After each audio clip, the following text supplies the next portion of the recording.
入学式の日に、私は新しい制服の襟元を何度も直していた。緊張と不安が胸の奥でぐるぐると渦を巻いて、どこに視線を置いても落ち着かないまま、私は教室に向かって歩いた。1年 D 組、それが私の高校生活の始まりだった。席は、前から2列目の窓際、黒板がよく見えて、日差しもちょうどよくて、そこは、私にとって居心地のいい場所だった。隣の席の子が話しかけてきて、私は紬。あなたの名前は？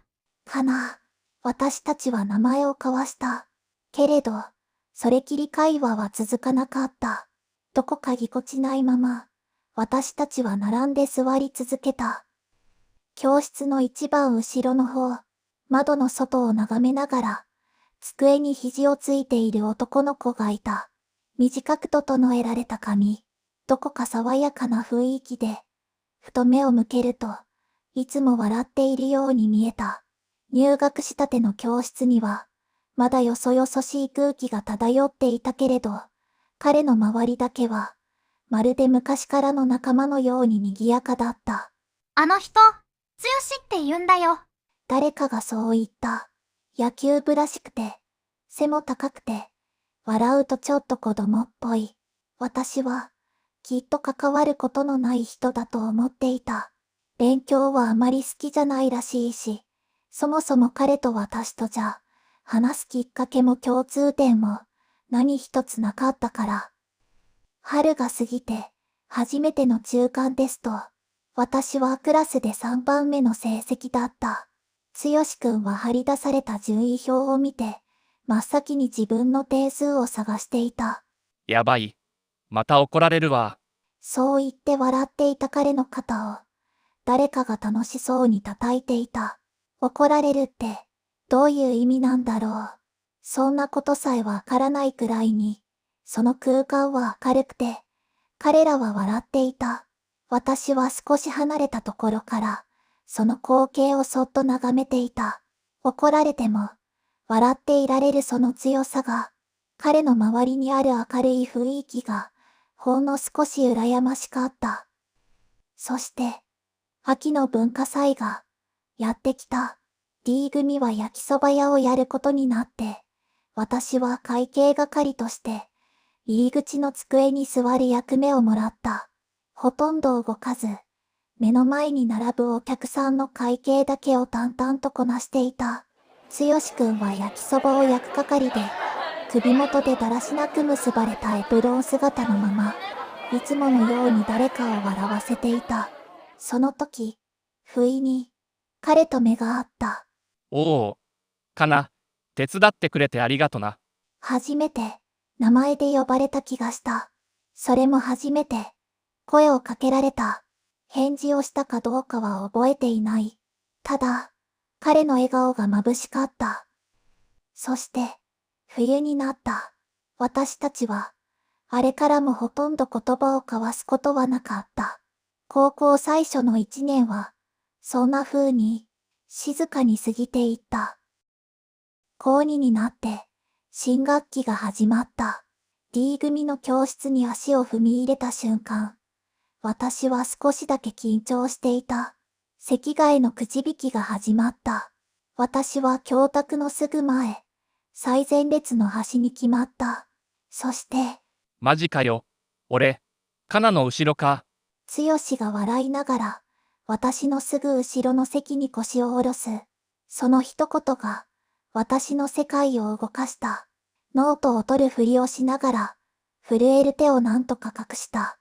これまでの1年間、教室の隅にいた彼は、私にとって、遠い人だった。なのに今は、すぐ後ろにいて、声も、息遣いも、すぐそこにある。最初のうちは、あまり話しかけられることはなかった。けれどある日、授業中に先生の冗談に、思わずくすっと笑ってしまったとき、かなって、笑うんだな。不意に背中越しにかけられた言葉に、胸の奥が熱くなった。笑うよ。普通に。ほう。珍しい。少しからかうような口調だったけれど、そこに悪意はなかった。むしろ、私の存在をちゃんと見てくれているような気がして、ほんの少しだけ嬉しかった。梅雨のある日、傘を忘れてしまった私は、下校時の小高校で、雨の外をただ見つめていた。その時、肩にそっと影がさした。ほら、行くぞ。隣に立っていたのは、つよしくんだった。片手にリュックを持ち、もう一方の手で、私の頭の上に傘を差し出している。でも、いいから、駐輪場まで送ってあげようさ。それきり、私たちは黙ったまま並んで歩いた。雨の音と、濡れたアスファルトの匂い。その傘の中の空気が、どこか暖かくて、優しくて、駐輪場に着いたとき、私は、ありがとう、と言った。風邪ひくなよ。背中を向けて歩いて行った彼の姿は、やっぱり眩しかった。翌日の昼休み、偶然タイミングが重なって、私たちは並んで自販機へ向かった。かなは、これ好きなんや。私が手に取ったミルクティーを見て、つよしくんが言った。甘いのが好き。ほう。意外。なんか、ブラックコーヒー派って感じ。ブラック飲めない。苦いの。無理。私がそう返すと、彼はふっと笑って、そっか、と答えた。たったそれだけの会話なのに、心の中がぽっと暖かくなって、静かに、でも確かに弾んでいた。ほんの少し、彼との距離が近づいた気がした。そして、ある日現代文の授業で、先生が黒板に向かって熱心に話す中、私は少しだけ眠気と戦っていた。気を引き締めようとノートに視線を落とした。その時、背後で、机がかすかに揺れた。ごめん。足、当たった。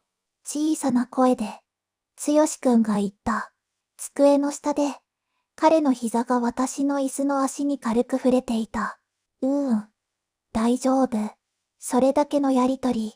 でもその後、プリントを回す時にも、手が触れた。紙の端を同時に掴んだその瞬間、彼の指先が私の手の甲に、ほんの一瞬だけ触れた。ドクン。教室の中で、自分の心臓だけが違うテンポで鳴っているような気がした。触れた、というその事実に、心が過敏に反応してしまう。そして私は、ますます彼のことを意識するようになっていった。